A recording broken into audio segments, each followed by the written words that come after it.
त्या गावात एक जादूगर होता, ज्याच्या शापामुळे लोक रात्री स्वतःच सावली बनून गायब व्हायचे. पण खरी भीती काय होती हे कुणालाच माहीत नव्हतं.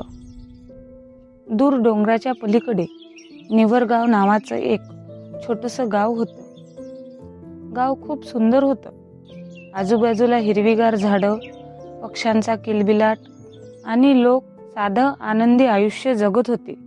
त्या गावात विराज नावाचा एक धाडसी पण मनाने खूप प्रेमळ मुलगा राहत होता. त्याची छोटी बहीण अन्वी आणि आईसोबत त्याचं छोटंसं कुटुंब होतं. एक दिवस विराज आणि अन्वी जंगलाच्या काठावर खेळत होते. दादा, त्या जुन्या किल्ल्यात खरंच जादूगर राहतो का? अन्वीने थोड्या भीतीने विचारलं. विराज हसत म्हणाला, लोक घाबरले पाहिजे म्हणून जुन्या काही गोष्टी आहेत त्या. पण त्या दिवशी संध्याकाळी काहीतरी विचित्र घडलं. रात्री अचानक काळे ढग आकाशात जमले, वारा जोरात वाहू लागला आणि गावातल्या एका माणसाच्या घरातून अचानक फुंकाळी आली. दुसऱ्या दिवशी सकाळी सगळे गावकरी त्या घरासमोर जमले. तो माणूस गायब झाला होता आणि भीतीवर फक्त त्याची सावली उरली होती. गावात भीतीचं वातावरण पसरलं. तो जादूगार परत आला आहे, लोक अशी कुजबूज करू लागले. विराजलाही थोडी भीती वाटली, पण त्याने ते मनातच ठेवले. पण खरी धक्का देणारी घटना अजून बाकी होती. दुसऱ्या दिवशी सकाळी विराज उठला आणि आईला हाक मारली. आई, ए आई, तू कुठे आहेस? कोणताच आवाज येत नाही. तो हॉलमध्ये गेला आणि जे त्याने पाहिलं ते पाहून त्याचे पाय थरथरायला लागले. भिंतीवर त्याच्या आईची सावली होती, पण आई स्वतः नव्हती. दादा, आई कुठे गेली असेल? विराजच्या डोळ्यात पाणी आलं, पण त्याने स्वतःला सावरलं. मी आईला परत आणेल. काहीही झालं तरी मी आईला परत आणेल.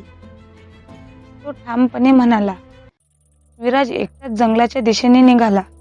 जंगल खूप दाट आणि अंधारलेलं होतं. झाडांच्या सावल्या विचित्र दिसत होत्या. अचानक आवाज भीतीदायक वाटत होता. अचानक त्याच्या नजरेला एक जखमी घुबड दिसलं. येथेच थांब मुला. घुबडाने कमकुवत आवाजात म्हटलं. विराज थांबला. अरे, तू बोलू शकतो? घुबड हळूच आवाजात म्हणाल. तू जिथे जात आहे तिथे तुला याची आवश्यकता पडणार. घुबडाने त्याला एक चमकणारा दगड दिला. हा दगड तुला तुझं सत्य दाखवे. विराजने तो दगड घेतला आणि पुढे निघाला. थोड्या वेळाने तो एका जुन्या तुटलेल्या किल्ल्यासमोर पोहोचला. दरवाजा स्वतःच किरकिरीत उघडला. आतमध्ये सगळीकडे अंधार होता आणि काळ्या सावल्या फिरत होत्या. अचानक एक मोठा आवाज घुमला. कोण आहेस तू? माझ्या जगात येणार. विराज घाबरला नाही, पण तो मागे फिरला नाही. मी विराज आहे. माझ्या आईला परत घेण्यासाठी आलो आहे. तो धैर्याने म्हणाला. धुरातून एक उंच रहस्यमय जादूगर समोर आला. अरण्येश. त्याचे डोळे खोल आणि दुःखी होते. तुझी आई माझ्या श्रापात अडकली आहे. विराज रागाने म्हणाला. तू लोकांना का त्रास देतो? अरण्येश काही क्षण थांबला. मी लोकांना नाही त्यांच्या भीतीला श्राप देतो. विराज गोंधळला. काय म्हणालास? जे लोक स्वतःच्या भीतीला हरवू शकत नाही ते स्वतः सावली बनतात. विराजच्या डोळ्यासमोर आईचे अनेक क्षण आले. ती नेहमी घाबरलेली, प्रत्येक गोष्टीची तिला भीती असायची. म्हणजे आई अजून जिवंत आहे? विराजने हळू आवाजात विचारले. हो, तुझी आई जिवंत आहे, पण तिला वाचवू शकतो फक्त तू. विराजने हाताला चमकणारा दगड घट्ट पकडला.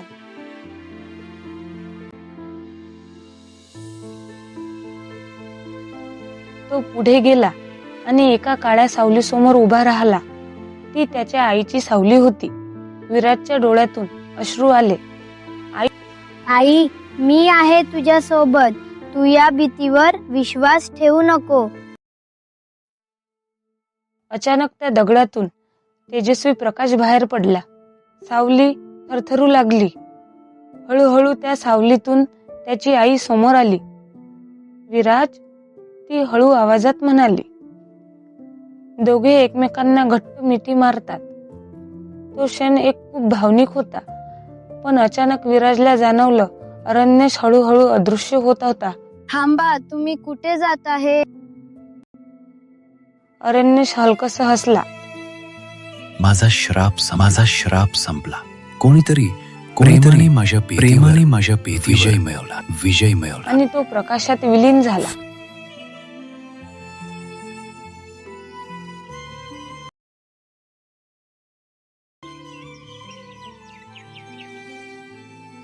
पुढच्या दिवशी गाव पुन्हा आनंदाने भरून गेले.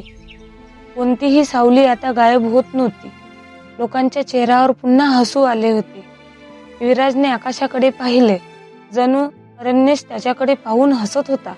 भीतीवर विजय मिळवण्यासाठी धैर्य आणि प्रेम हाच खरा जादू आहे. दर आठवड्याला नवीन मराठी गोष्टी पाहण्यासाठी आमच्या चॅनलला सबस्क्राईब करायला विसरू नका.